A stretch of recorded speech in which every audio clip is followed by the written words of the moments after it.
Bom dia, boa tarde, boa noite. Meu nome é Ana Ferrari, eu sou facilitadora e fellow do Educamídia. Sou também jornalista e há tempos trabalho na área de educação, em projetos editoriais de implementação de tecnologias digitais em escolas, formação de professores. Ao lado da Daniela Machado e da Mariana Ox, eu sou uma das coautoras, com muito orgulho, do Guia da Educação Midiática. E se você ainda não conhece, corre lá no site do Educamídia e baixa o seu exemplar. Eu estou aqui hoje para fazer uma conversa com vocês sobre um tema que é cada vez mais inescapável para todos nós. Como é que a gente escolhe nossas fontes de informação e avalia sua credibilidade? Esse é um desafio que eu, você e todo mundo enfrenta no dia a dia. Como vocês estão vendo ao longo dessa trilha, não tem nada de banal nesse tema, né? Pelo contrário, ele é cada vez mais complexo, a ponto de invalidar o ditado popular. Eu até brinquei nesse título, mas de fato, não basta ver para poder crer. É preciso fazer perguntas e questionar a informação. Então, com essa pergunta como fio condutor, a ideia é que a gente discuta aqui algumas estratégias para a seleção de fontes e para poder avaliar a sua credibilidade.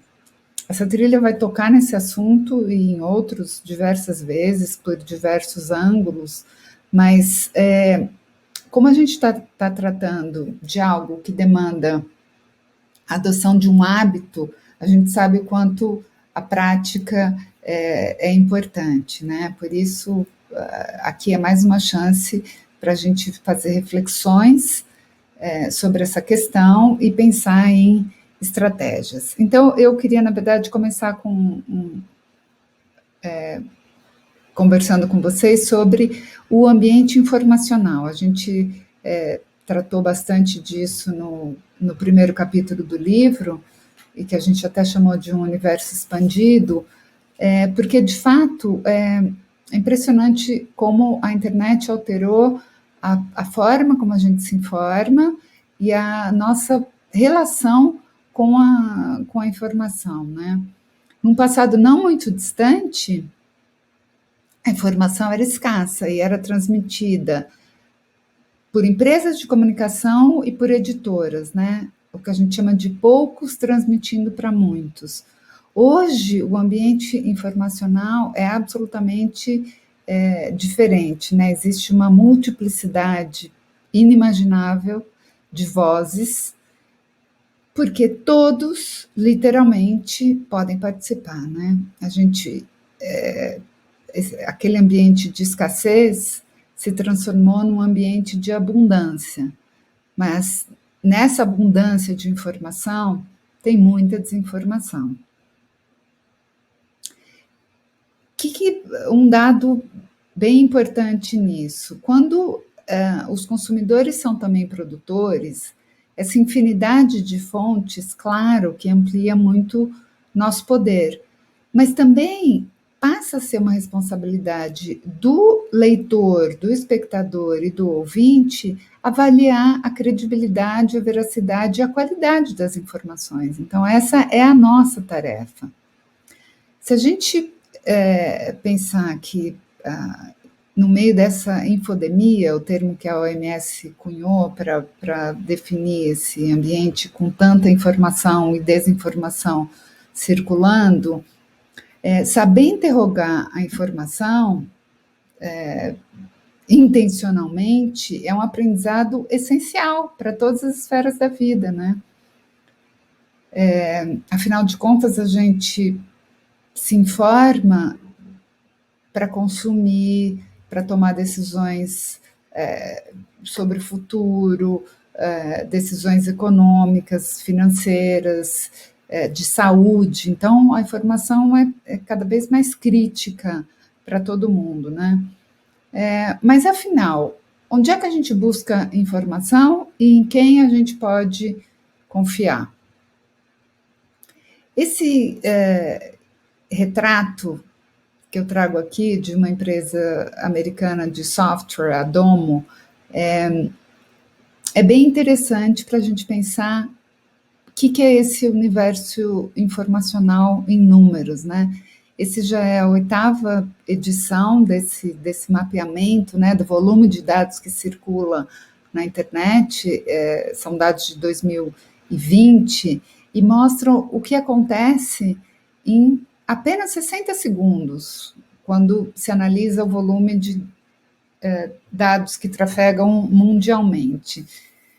É muito interessante, acho que isso ajuda a dimensionar o desafio que a gente tem pela frente, né? Então, destacando algumas coisas aí dessa imagem.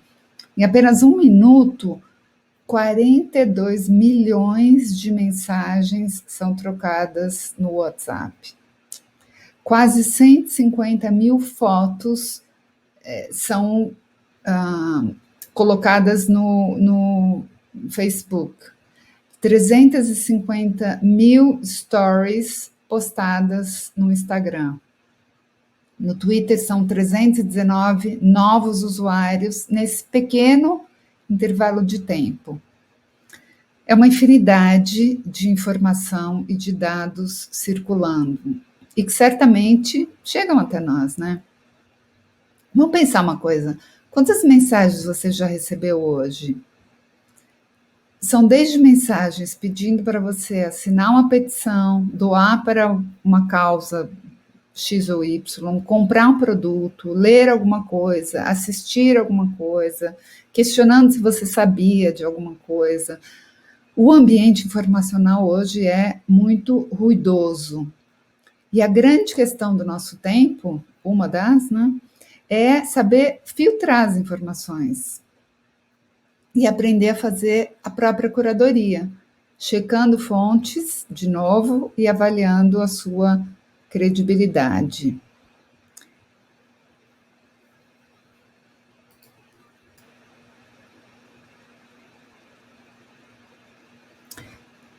Nesse universo informacional,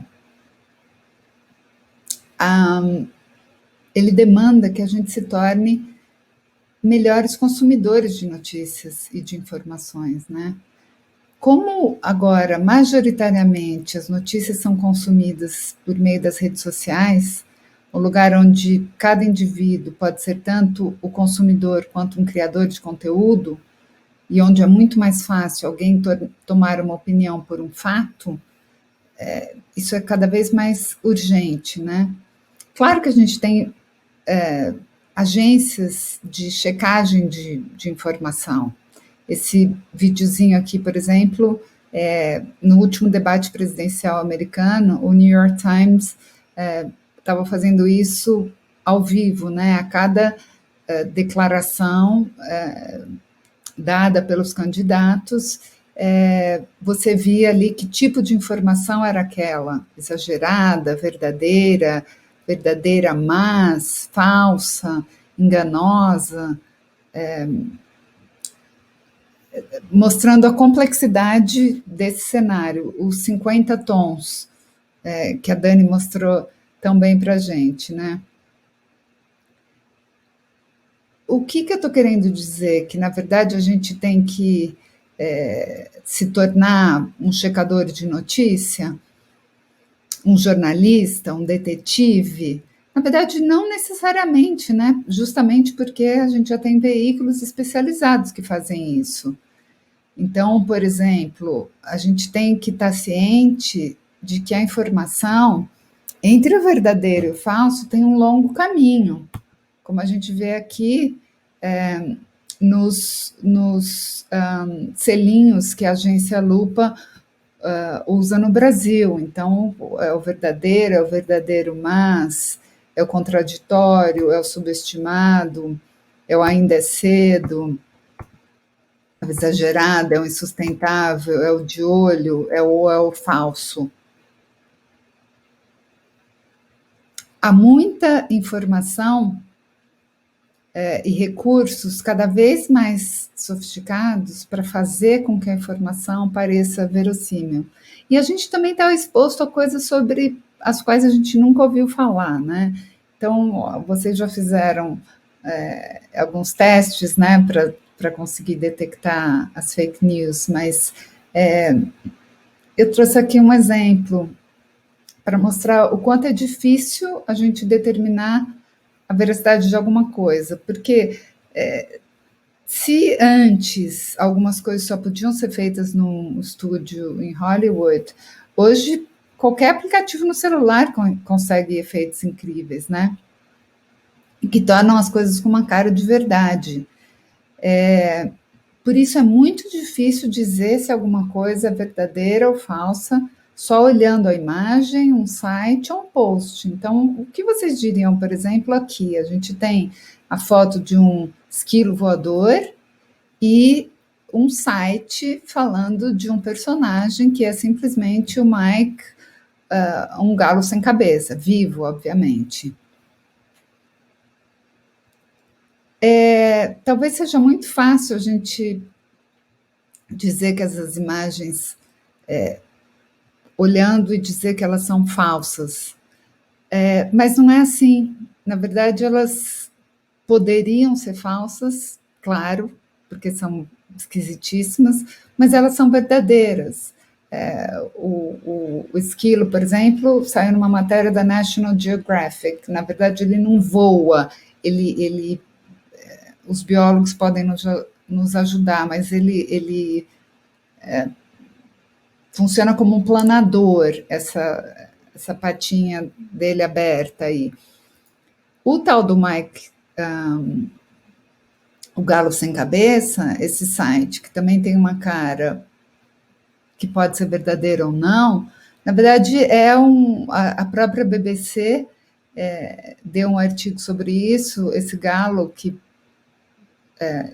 existem informações, dados científicos para explicar como é que foi possível, mas ele viveu durante um bom tempo sem cabeça, virou folclórico, tem uma cidade que comemora o tal do Mike.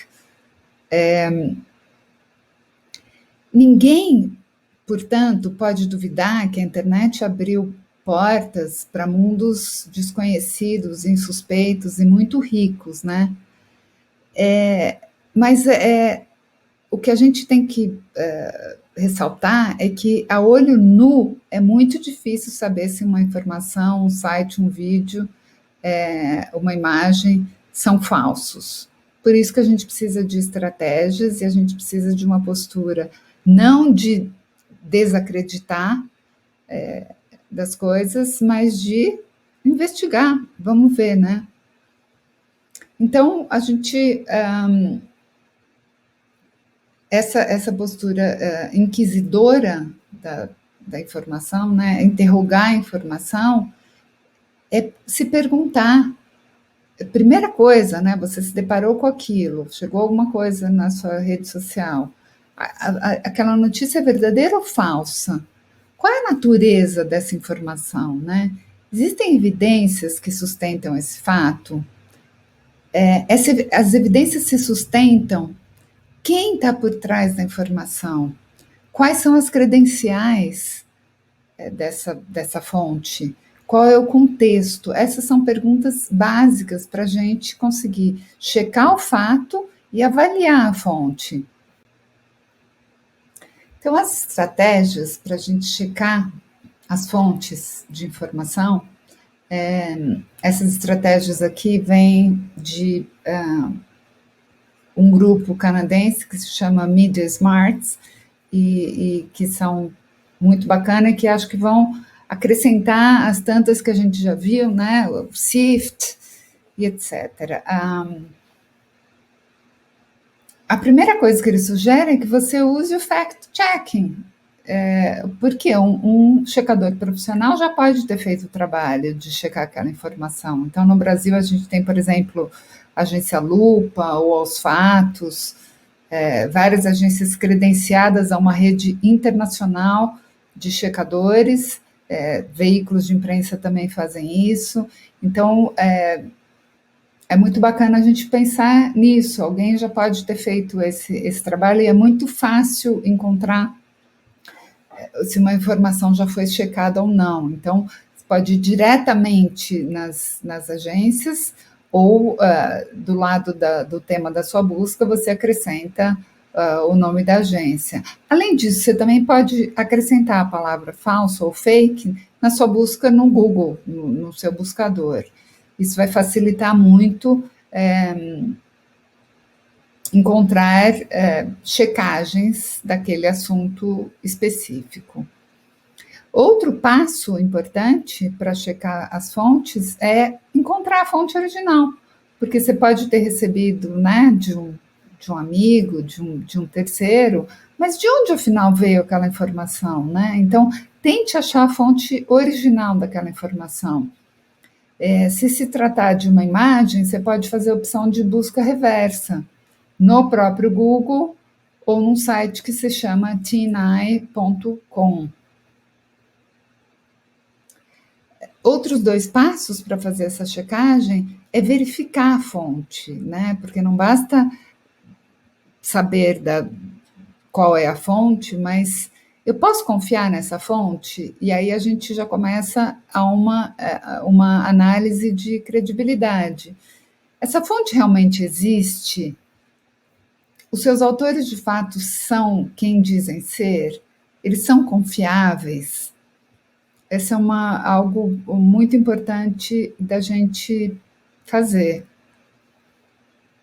Por fim, o quarto passo é o que a Mariana já explicou e a Dani, a leitura lateral, ou checar em outras fontes. Então, sair daquele, se você estiver dentro de um site, olhar o que os outros dizem sobre ele, sobre o site, sobre a fonte, sobre o que você estiver investigando.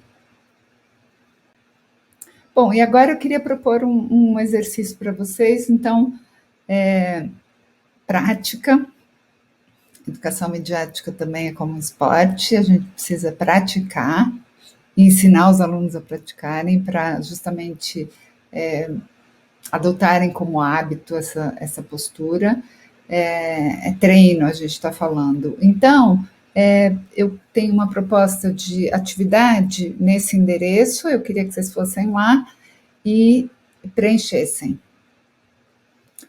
Por hoje é só, espero que vocês tenham curtido essa conversa e super boa sorte nessa trilha. Até breve.